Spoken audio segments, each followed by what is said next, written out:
In this video, I'm going to walk you through the installation of our new amazing Chrome extension.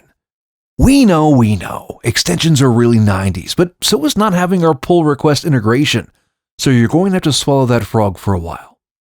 Go to Google, type in Google Web Store, click Enter, and then you will see all these amazing extensions that are not ours.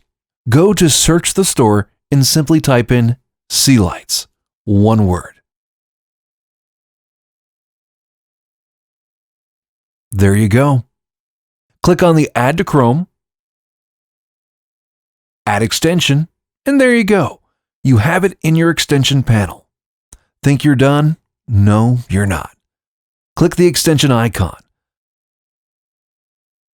Click on the Manage Token, and now we will have to go and fetch a token. Here, I'm using our SeaLights environment.